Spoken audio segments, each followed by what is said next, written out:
समुद्री जहाज में बहू का ससुराल। सुबह का समय है। समुद्र किनारे एक छोटे से घर के बाहर त्रिशा और उसके पिता माधव अभी अभी मछलियां पकड़कर लौटे हैं। दोनों बुरी तरह थके हुए हैं। अरे बेटा त्रिशा, आज तो समंदर की लहरें बहुत तेज थीं। तूने बहुत मेहनत की है। चल अब तू अंदर जाकर थोड़ा आराम कर ले, मैं बाकी का काम देख लेता हूँ। तभी अंदर से त्रिशा की सौतेली माँ मालिनी और सौतेली बहन तन्वी बाहर आती है। सीरियसली मॉम, देखो इन दोनों को, ऐसा लग रहा है जैसे कोई जंग जीत कर आए हैं। यहाँ घर में इतना काम पड़ा है और महारानी आराम फरमा रही हैं। अरे मेरे कलेजे पर तो सांप लौट रहे हैं, ऐसे इसे नवाबों की तरह बैठा हुआ देखकर। ए त्रिशा, जमीन पर पसर कर क्यों बैठ गई है? वो टोकरी भरकर मछलियाँ क्या तेरा बाप जाकर बेचेगा बाजार में? जल्दी उठ और जाकर बाजार में मछलियाँ बेच कर आ, वरना आज घर में चूल्हा नहीं जलेगा। अरे मालिनी, क्या बोल रही है तू? हैं? सुबह 4 बजे से समंदर में गई थी ये, अभी अभी तो लौटी है। थोड़ा आराम करने दे उसे। घर में तन्वी भी तो है, वो क्यों नहीं चली जाती बाजार? एक्सक्यूज मी बाबा, मैं नहीं जाऊंगी उस बदबूदार बाजार में। मेरी स्किन खराब हो जाएगी धूप में, और वैसे भी मेरे फ्रेंड्स मुझे वहाँ देखेंगे तो मेरी तो नाक ही कट जाएगी। मैं ये सब चीप काम नहीं कर सकती।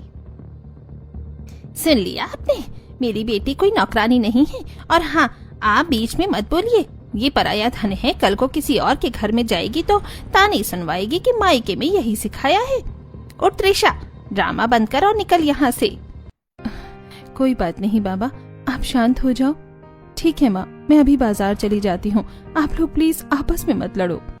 दोपहर का समय था। मछली बाजार में त्रिशा बैठी और मछलियां बेच रही है। तभी 2 अमीर औरतें वहां आती हैं। हाय राम, ये माधव की बेटी है ना? देखो तो खुला बाजार में आदमियों के बीच बैठकर दुकान लगा रही है।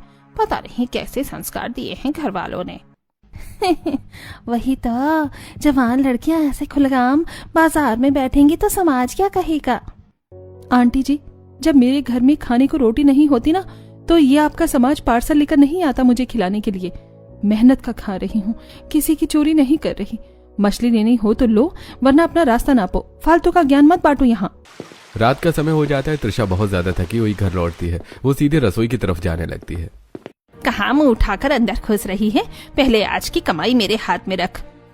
जी माँ, ये लो आज के सारे पैसे। मछलियाँ अच्छे रेट पर बिक गई थी। माँ, मुझे बहुत तेज भूख लगी है। खाना कहाँ रखा है? खाना तो खत्म हो गया। हम सब ने खा लिया है। अब अगर तुझे इतनी ही भूख लगी है तो जाकर खुद बना ले।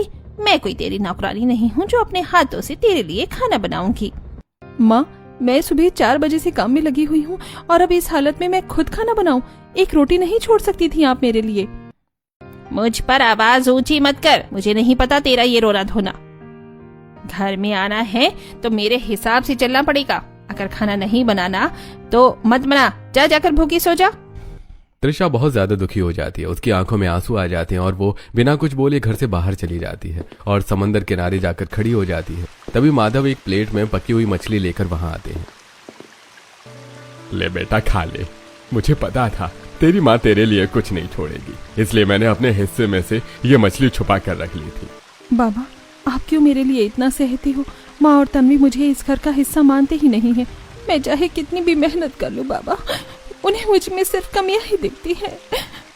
मैं जानता हूँ बेटा, मालिनी और तन्वी का बर्ताव तेरे साथ बहुत बुरा है, लेकिन क्या करूँ, मैं लाचार हूँ। तू बस अपना ख्याल रख, एक दिन सब ठीक हो जाएगा। आप हो ना मेरे साथ, मेरे लिए इतना ही काफी है। अगली दोपहर पूरा परिवार घर के हॉल में बैठा था और बातें कर रहा था। तभी रंगा वहां आता है। अरे ओ माधव, कितने साल हो गए बे? जब कर्जा लिया था तब तो बहुत हाथ जोड़ रहा था, अब लौटाने के टाइम पर क्या तुझे सांप सूंघ गया? अरे रंगा भाई, थोड़ा टाइम और दे दो, मैं पाई चुका दूंगा। अरे बंद कर अपना ये रोना धोना, ये सब मेरे सामने नहीं चलेगा। अगर अगले हफ्ते तक मेरा पूरा पैसा ब्याज के साथ नहीं मिला ना, तो ये घर छीन कर तुम सबको सड़क पर ला दूंगा। तेरा क्या होगा, कालिया वाला सीन कर दूंगा, बता रहा हूँ। रंगा धमकी देकर वहां से चला जाता है। देख लिया मनहूस, तेरी वजह से आज हमें लोग धमकियां देकर जा रहे हैं। जब तू बीमार पड़ी थी तो तेरे बाबा ने तुझे बचाने के लिए ये कर्जा लिया था। अगर मैं होती ना तो तुझे ऐसे ही मरने देती, पर कभी कर्जा नहीं लेती। सीरियसली पापा, इस एक लड़की के चक्कर में हम सब क्यों सब सहन करें? समाज में हमारी नाक कट जाएगी। नाक तो इस चुड़ैल ने पहले ही कटवा दी है। सुन ले कान खोलकर त्रिशा, ये जो कर्जा तेरी वजह से चढ़ा है ना, अब ये तुझे ही चुकाना पड़ेगा। चाहे दिन रात समंदर में गोते लगा, मुझे नहीं पता, तू ही लाकर देगी सारे पैसे। माधव चुप बैठा रहता और कुछ बोल नहीं पाता। रात का समय हो जाता है। समंदर किनारे तृषा अकेली खड़ी थी। माँ ने सही कहा, मेरी ही वजह से बाबा को वो कर्जा लेना पड़ा था। अब ये कर्जा मैं ही चुकाऊंगी। चाहे कुछ भी हो जाए, मैं अपने परिवार को सड़क पर नहीं आने दूंगी। पर इतनी बड़ी रकम तू कैसे चुकाएगी मेरी बच्ची? बाबा, ये समुद्र किनारे की छोटी मछलियों से काम नहीं चलेगा। मुझे समुद्र में बहुत दूर जाना होगा, जहाँ बड़ी और अच्छी मछलियाँ मिलती हैं। हम अपनी पुरानी लकड़ियों से एक बड़ी नाव बनाएंगे। आप मेरी मदद करोगे ना? तेरा बाबा हमेशा तेरे साथ है बेटा। चल अभी से काम शुरू करते हैं। दोनों रात भर जागकर मेहनत करते हैं और कुछ ही दिनों में लकड़ियों को जोड़कर एक बहुत बड़ी और मजबूत नाव तैयार कर लेते हैं। और तृषा अकेली अपनी नाव लेकर समंदर में उतर जाती है और समंदर के सबसे दूर वाले हिस्से में पहुंच जाती है। वाह, यहाँ तो सच में मछलियों का पूरा झुंड है। जय बजरंग बली, आज तो पूरा जाल भर लूंगी। तृषा जोर लगाकर अपना जाल समंदर में फेंकती है। कुछ ही देर में जब वो जाल खींचती है तो उसमें ढेर सारी बड़ी मछलियां फंस गई थी। हे भगवान, तेरा लाख लाख शुक्र है। इतनी सारी मछलियों से नाव तो पूरी भर गई है। अगर एक तो दिन ऐसे ही इतनी मछलियां मिल गई तो रंगा का सारा कर्जा एक ही बार में चुकता हो जाएगा। फिर माँ भी मुझे ताने नहीं मारेगी। तृषा खुशी से और मछलियां पकड़ने के लिए जाल फेंक रही थी कि तभी सामने से एक बेहद बड़ा और आलीशान जहाज आता है और उसकी नाव को जोरदार टक्कर मारता है। अरे अरे, ये क्या हो रहा है? बचाओ बचाओ। तृषा की नाव टूट जाती है और सारी मछलियां समंदर में वापस बह जाती है। तृषा पानी में डूबने लगती है, लेकिन वो तैरकर जहाज से लटक रही एक मोटी लोहे की चेन पकड़ लेती है और चढ़कर सीधे जहाज के ऊपर पहुंच जाती है। जहाज के ऊपर कमला देवी, हर्षवर्धन, शनाया, नकुल, समर, पल्लवी और शिवांश बैठे चाय पी रहे थे। अंधे हो गई हो क्या तुम सब के सब, या इस बड़े से लोहे के डिब्बे को आंखों पर पट्टी बांध कर चला रहे हो? अरे बाप रे, कौन है रे तू लड़की, और हमारे जहाज पर चढ़कर ऐसे चिल्ला क्यों रही है? चिल्लाओ नहीं तो क्या आपकी आरती उतारूं? दिख नहीं रहा तुम लोगों को? तुम्हारे इस बड़े जहाज ने मेरी नाव के टुकड़े टुकड़े कर दिए हैं। मेरी सारी मेहनत, सारी मछलियां पानी में मिला दी। अमीर होगे तो क्या हम गरीबों को ऐसे ही कुचलते हुए निकल जाओगे? एक्सक्यूज मी, एक तो फटे हुए कपड़े पहनकर हमारे इस 5 स्टार जहाज पर चढ़ गई हो, ऊपर से हम ही पर चिल्ला रही हो। सिक्योरिटी को बुलाओ, इस भिखारन को धक्के मारकर बाहर निकालो यहाँ से। ए हेलो, अपनी ये स्मार्ट इंग्लिश अपने पास रख, समझी? जहाज होगा तेरा, पर ये समुद्र तेरे बाप की जागीर नहीं है। गलती तुम्हारी है, तुम्हारे जहाज को चलाने वाले कैप्टन की है। नुकसान तुमने किया है मेरा, और अकड़ ऐसे दिखा रहे हो जैसे कोई महारानी हो। सीधे सीधे हट जाना भरो, वरना यहाँ ऐसा हंगामा करूंगी कि तुम्हारी सारी 5 स्टार गिरी निकल जाएगी। अरे शांत हो जा बेटा, हमसे सच में गलती हो गई। हमें अंदाजा नहीं था कि नीचे कोई नाव है। कैप्टन ने ध्यान नहीं दिया होगा, गलती हो गई। लेकिन अब तू शांत हो जा। कसम से लड़की में हिम्मत तो बहुत है। शनाया का मुंह कैसे बंद कर दिया इसने 1 मिनट में। पूरा परिवार तृषा के गुस्से और हिम्मत को देखकर चुप हो जाता है। तभी शिवांश आगे आता है। शांत हो जाइए please, I am really sorry. हमारी वजह से तुम्हारा बहुत बड़ा नुकसान हुआ है, मैं मानता हूँ। यार क्या धाकड़ लड़की है ये। हमारे सामने तो शहर के बड़े बड़े लोग मुंह नहीं खोलते, और ये अकेली हम सबकी क्लास लगा रही है। दम तो है इसमें। देखो, जो नाव टूट गई उसे तो मैं वापस नहीं ला सकता, लेकिन हाँ, मैं तुमसे वादा करता हूँ तुम्हारे लिए एकदम नई और मजबूत नाव मैं खुद बनवा कर दूंगा। तब तक तुम चाहो तो हमारे जहाज पर रुक सकती हो। मुझे नहीं रुकना यहाँ, मुझे बहुत काम है। बस मेरी नाव बनवा दो, मुझे अपने घर जाना है। मेरे बाबा परेशान हो रहे होंगे। कुछ घंटों बाद शिवांश एक नई नाव का इंतजाम करता है और तृषा के साथ उस नाव में बैठकर उसे घर छोड़ने के लिए जाता है। वैसे मानना पड़ेगा, तुम्हारी आवाज में बहुत दम है। मेरे पूरे परिवार की बोलती बंद कर दी तुमने। बाय द वे, मेरा नाम शिवांश है, और वो जो तुमने बड़ा सा लोहे का डिब्बा देखा था ना, वो असल में हमारे रिजॉर्ट है। हमारी पूरी फैमिली उसी जहाज पर रहती है और बिजनेस चलाती है। अच्छा, मतलब तुम लोग जमीन पर रहते ही नहीं? अजीब लोग हो। वैसे मेरा नाम तृषा है। मैं बस अपने बाबा के साथ मछलियाँ पकड़ती हूँ और बाजार में बेचती हूँ। मेरी लाइफ में तुम्हारे इस रिसोर्ट जैसा कोई फैंसी ड्रामा नहीं है। हम जैसे लोगों को नॉर्मल लाइफ जीने के लिए भी बहुत हार्ड वर्क करना पड़ता है। अरे तुम हमेशा ऐसे ही गुस्से में बात करती हो, या आज मुझ पर कोई स्पेशल मेहरबानी है?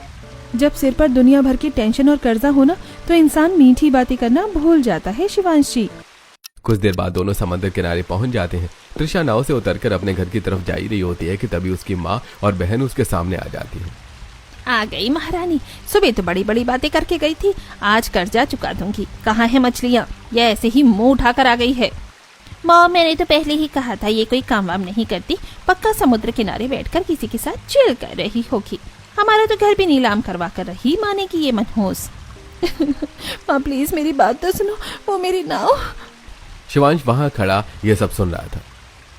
आंटी जी, आप इसे मत डांटिए। आज इसने जितनी भी मछलियां पकड़ी थी वो सब मैंने बहुत अच्छे दाम में खरीद ली हैं। ये लीजिए, ये रहे मछलियों के सारे पैसे। ये तुम क्या कर रही हो शिवांश? मुझे तुम्हारे ये पैसे नहीं चाहिए। अरे तो चुप कर जाना चुड़ैल, बीच में क्यों बोल रही है? बेटा भगवान तुम्हारा भला करे। अरे वाह, इतने सारे पैसे।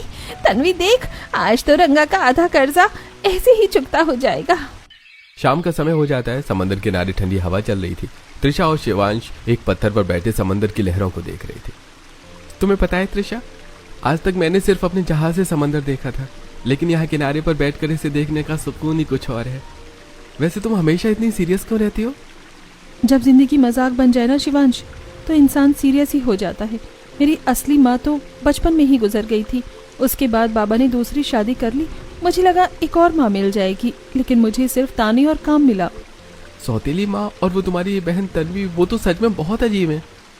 हाँ, उन दोनों को बस पैसों से मतलब है। मेरे पापा बहुत अच्छे हैं, वो मुझसे बहुत प्यार करते हैं, लेकिन घर की शांति के लिए वो चुप रह जाते हैं। मुझसे उनका ये दर्द नहीं देखा जाता। बस इसीलिए दिन रात मछलियाँ पकड़ती हूँ ताकि किसी तरह वो कर्जा उतर जाए और बाबा को सुकून मिले। तुम बहुत अच्छी हो त्रिशा। इतनी कम उम्र में इतना बड़ा स्ट्रगल करना हर किसी के लिए आसान नहीं है। सच कहूँ तो तुम्हारी इसी बात ने मुझे तुम्हारा फैन बना दिया है। अगले दिन सुबह का समय था। त्रिशा शिवांश को बाजार घुमाती है और फिर दोनों एक दुकान पर चाय पीते हैं। वाह, तुम्हारे इस बाजार की चाय के सामने हमारे 5 स्टार रिजॉर्ट की कॉफी भी फेल है। अरे ये तो हमारे बाजार की स्पेशल चाय है। वैसे कल तुम वापस अपनी जहाज पर जा रहे हो ना? हाँ त्रिशा, जाना तो पड़ेगा, बिजनेस भी देखना है। लेकिन सच कहूँ तो मेरा जाने का बिल्कुल भी मन नहीं है। मेरा दिल तो यहीं इस बाजार में और तुम्हारे पास अटक गया है। क्या कुछ भी बोलते हो तुम? बड़े लोग हो ना, मजाक करने की आदत होगी। अरे मैं मजाक नहीं कर रहा त्रिशा, मैं तुमसे बहुत प्यार करने लगा हूँ। तुम्हारी ये डेयरिंग, तुम्हारी इस अच्छाई ने मुझे पागल कर दिया है। मैं अपने घर जाकर मम्मी पापा से बात करूंगा। मुझे अपनी पूरी जिंदगी तुम्हारे साथ ही बितानी है। मैं तुमसे ही शादी करूंगा। क्या सच कह रहे हो? लेकिन मेरा परिवार और तुम्हारा स्टेटस सब कितना अलग है।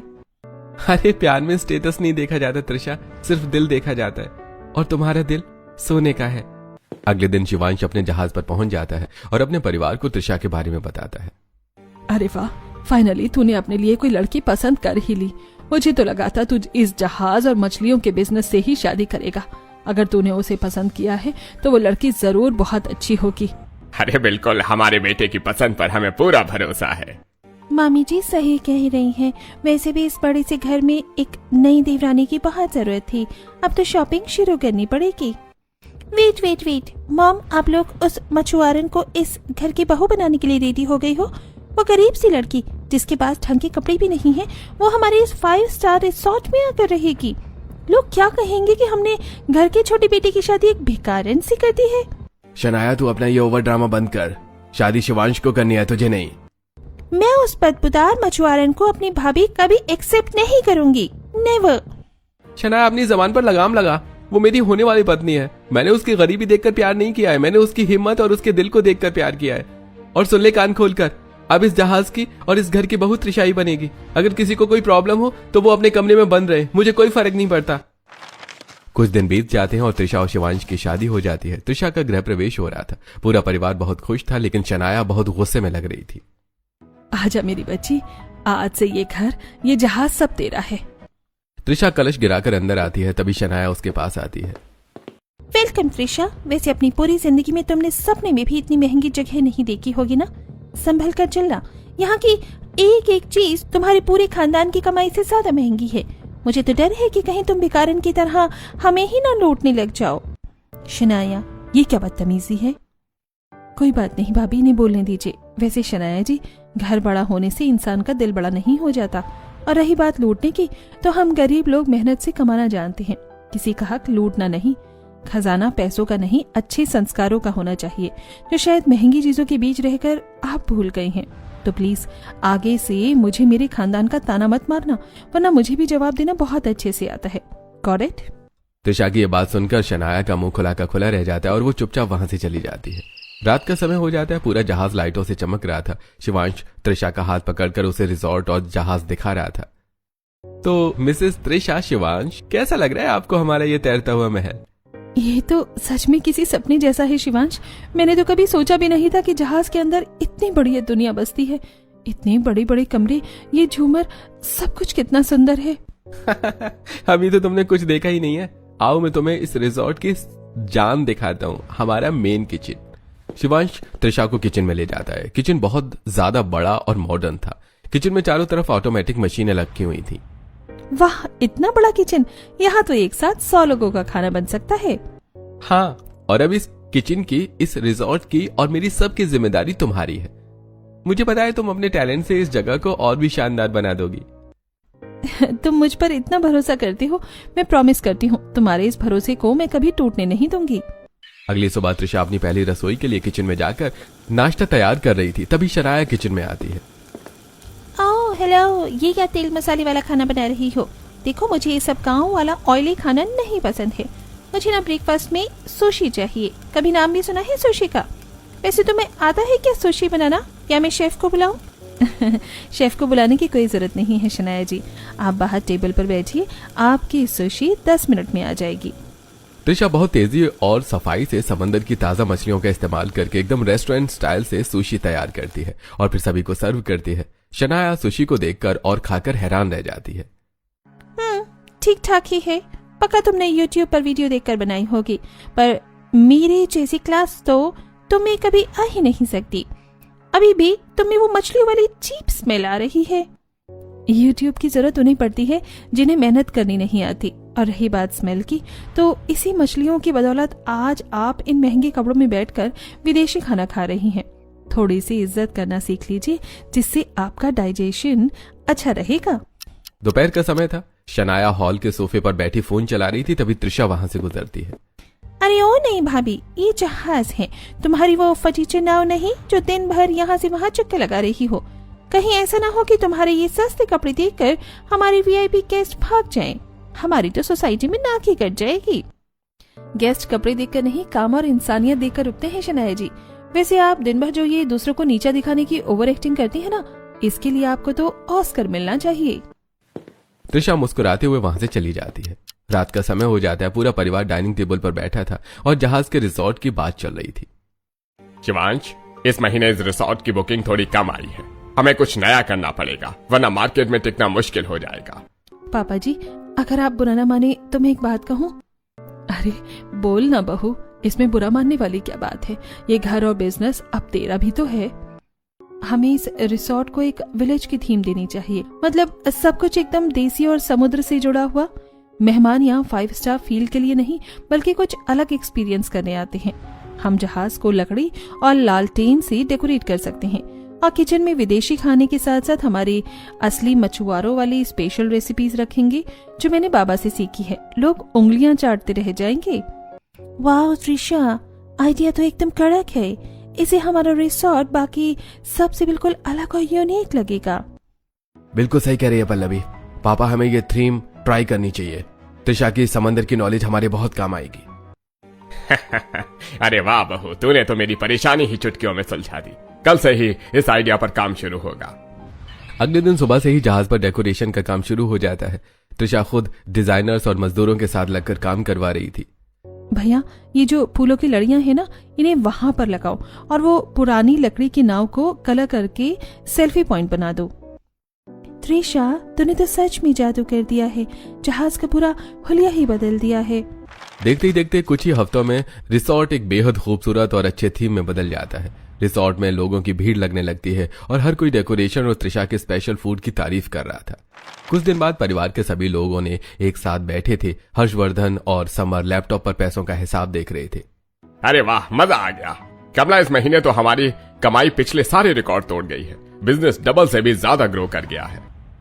ये सब मेरे इस लक्ष्मी के कदम पड़ने का कमाल है जी। जब से त्रिशा इस जहाज पर आई है, चारों तरफ से बस पैसा ही पैसा बरस रहा है। सच में त्रिशा, मानना पड़ेगा। तुम्हारे आइडियाज ने तो हमारे रिसोर्ट को शहर का नंबर 1 रिसोर्ट बना दिया है। तू तो हमारी फैमिली की असली लकी चार्म है त्रिशा। सोफे पर बैठी शनाया यह सब सुनकर जलन के मारे पागल हो रही थी। उसे यह सब बर्दाश्त नहीं होता और वो खड़ी हो जाती है। ओहो प्लीज मॉम, आप लोग कुछ ज्यादा ही ओवर कर रही हैं। ये 4 पटे हुए जाल और लकड़ियां टांगने से कोई बड़ा चैलेंज नहीं है। ये चीप सा आइडिया तो कोई भी दे सकता है। आप सब तो ऐसे उसकी आरती उतार रही हो जैसे उसने कोई रॉकेट साइंस लगा दी हो। बेकारण है वो, और उसकी सोच भी हमेशा। शनाया अपनी जबान पर लगाम दे। बहुत सुन ली मैंने तेरी बकवास। वो तेरी भाभी है, उससे बात करने की तमीज सीख ले। बिल्कुल सही कह रही है तुम्हारी माँ। दिन भर बस फोन में घुसी रहती है और दूसरों को नीचे दिखाती है। कभी तूने एक भी ढंग का आइडिया दिया है बिजनेस के लिए? तेरे अंदर तो त्रिशा का आधा टैलेंट भी नहीं है। तुझे तो बस दूसरों की थाली में झांकना और दूसरों से जलना आता है। अगर आगे से त्रिशा के बारे में एक भी उल्टा शब्द बोला ना तो मुझसे बुरा कोई नहीं होगा। शनाया गुस्से में वहां से चली जाती है। रात का समय था। जहाज पर सब लोग सो चुके थे। त्रिशा कुछ सामान लेने जहाज के सबसे निचले हिस्से वाले स्टोर रूम की तरफ जा रही थी। इतनी रात को स्टोर रूम का दरवाजा कैसे खुला है? अंदर लाइट भी जल रही है। त्रिशा चुपकर अंदर झांकती है। अंदर नकुल 2 अनजान आदमियों के साथ खड़ा है। वो लकड़ी के बक्सों में मछलियों के नीचे सोने के बिस्किट छुपा रही थी। अरे जल्दी से काम खत्म करो, सुबह होने से पहले ये सोने का पूरा लोड यहाँ से विदेश निकल जाना चाहिए। और हाँ, किसी को कानो कान खबर नहीं होनी चाहिए इस रिसोर्ट के नीचे क्या चल रहा है। हे भगवान, नकुल जी ये सब क्या कर रहे हैं यहाँ? ये तो सीधे सीधे स्मगलिंग है। त्रिशा वहां से तुरंत अपने कमरे की तरफ चली जाती है और अगली सुबह त्रिशा सबके सामने आकर सबको नकुल की सच्चाई बता देती है। पापा जी, मैंने कल रात अपनी आंखों से देखा है। नकुल जी उन लकड़ी के बॉक्सों में सोने के बिस्किट छुपा रहे थे। हमारे इस रिसोर्ट की आड़ में वो बहुत बड़ा काला धंधा कर रहे हैं। त्रिशा जी, आप ये क्या बोल रही हैं? मैं तो कल रात अपने कमरे से बाहर ही नहीं निकला। पापा जी, आप तो जानते ही है ना मैं कितना सीधा हूँ। मुझे तो इन सब चीजों के बारे में कुछ पता ही नहीं है। ये मुझ पर इतना गंदा इल्जाम क्यों लगा रही है? हाउ डेयर यू त्रिशा, तुम्हारी हिम्मत कैसे हुई मेरे सीधे साधे पति पर उंगली उठाने की? जब से इस घर में आई हो बस आग लगाने का काम ही कर रही हो। कल तक मुझे टारगेट कर रही थी, आज मेरे पति को फंसा रही हो ताकि तुम इस पूरे बिजनेस पर कब्जा कर सको। त्रिशा, तूने सच में देखा था या कोई गलतफहमी हुई है? नकुल जी ये सब कैसे कर सकते हैं? बस कर बहू, बहुत हो गया तेरा ड्रामा। दामाद जी हमारे घर के बेटे जैसे हैं, एकदम गाय की तरह सीधे हैं वो। मुझे लगता है दिन भर काम करके तेरा दिमाग खराब हो गया है। आज के बाद अगर मेरे दामाद पर कोई झूठा इल्जाम लगाया तो मुझसे बुरा कोई नहीं होगा। त्रिशा, घर की शांति भंग मत करो। बिना सबूत के किसी पर ऐसे इल्जाम लगाना अच्छी बात नहीं है। मम्मी, आप पापा प्लीज शांत हो जाइए। त्रिशा, शायद अंधेरे में तुमने किसी और को देख लिया होगा। ठीक है। रात हो जाती है। त्रिशा अकेली खड़ी समंदर को देख रही थी, तभी नकुल वहां आता है। क्या हुआ भाभी जी? सुबह तो आप एकदम सिंघम बनी घूम रही थी। देखो मेरा टैलेंट। मैंने अपने सीधेपन का ऐसा माहौल बनाया है कि इस जहाज पर कोई बाप भी मुझ पर शक नहीं कर सकता। पाप का घड़ा एक दिन जरूर भरता है नकुल जी। आप इस परिवार का भरोसा तोड़ रहे हैं। अरे भरोसे की बात छोड़ो, तुम पैसे की बात करो।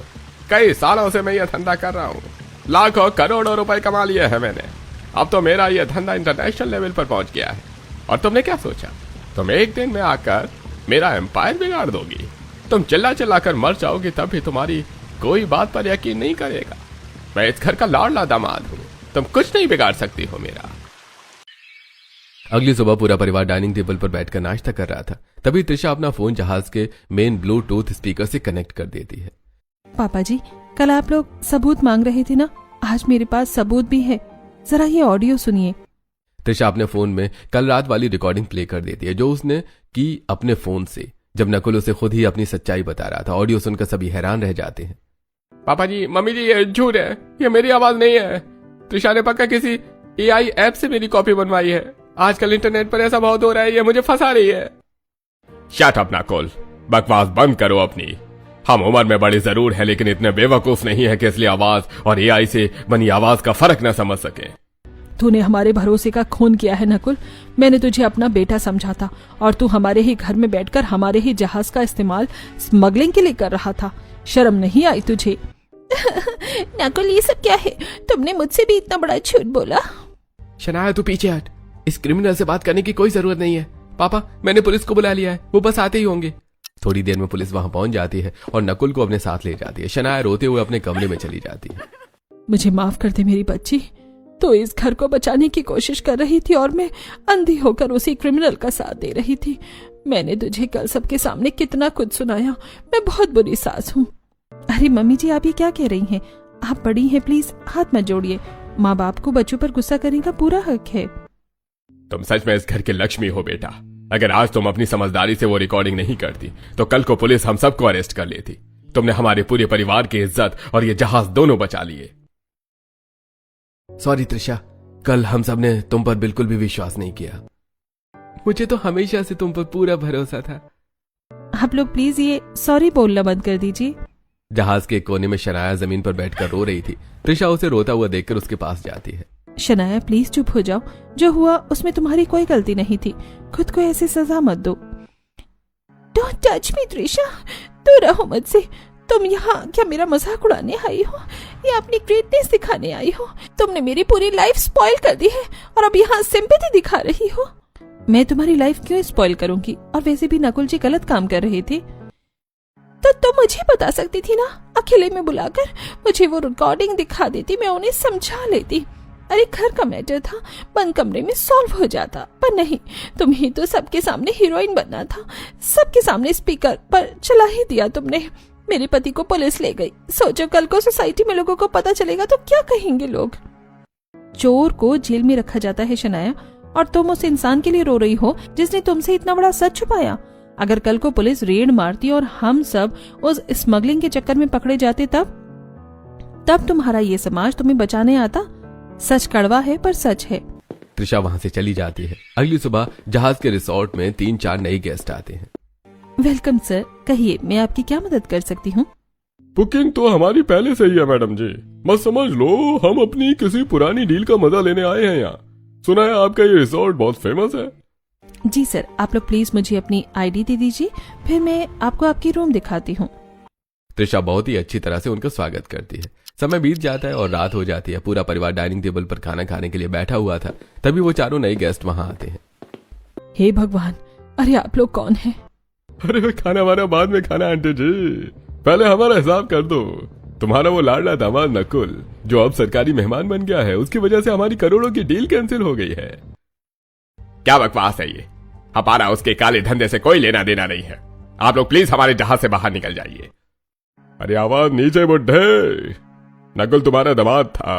अब जो हमारा घाटा हुआ है उसकी वसूली हम तुम लोगों से ही करेंगे।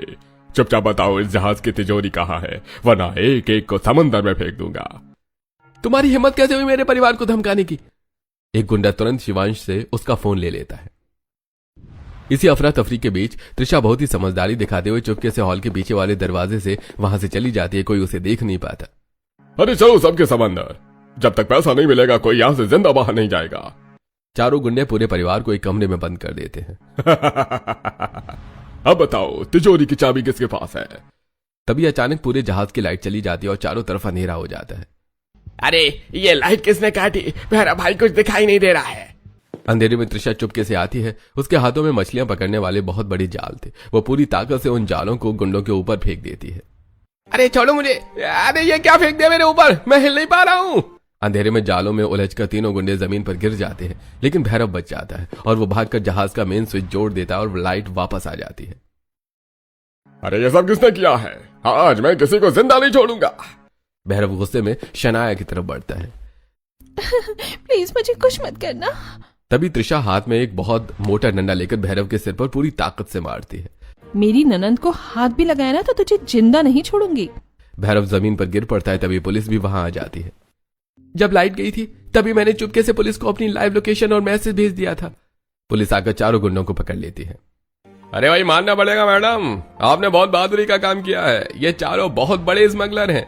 आपने अपनी चालाकी से फंसाकर हमारा काम बहुत आसान कर दिया है। Very good. पुलिस गुंडों को लेकर वहां से चली जाती है। I am so sorry Trisha, मैं कितनी बड़ी बेवकूफ और सेल्फिश थी। मैंने तुम्हें हमेशा नीचे दिखाया, तुम्हारे कपड़ों का, तुम्हारी गरीबी का मजाक उड़ाया, तुम्हें हमेशा ताने मारे और पता नहीं क्या क्या बोला। पर आज जब मेरी जान खतरे में थी तो तुमने एक सेकंड भी नहीं सोचा। तुमने अपनी जान पर खेलकर मुझे बचाया। प्लीज मुझे माफ कर दो। पागल हो गई हो क्या शनाया? रोना बंद करो। जो हुआ उसे एक बुरा सपना समझकर भूल जाओ। थैंक यू सो मच भाभी, यू आर द बेस्ट। बहू, आज तूने साबित कर दिया कि खून के रिश्ते से बड़ा दिल का रिश्ता होता है। अरे चलो, फाइनली मेरी इस नखरे वाली बहन को भी अकल आ ही गई और सब ठीक हो गया। शाम हो जाती है। सारा परिवार एक साथ खड़े होकर डूबते हुए सूरज को देख रहे थे और चाय पी रहे थे और हंस रहे थे।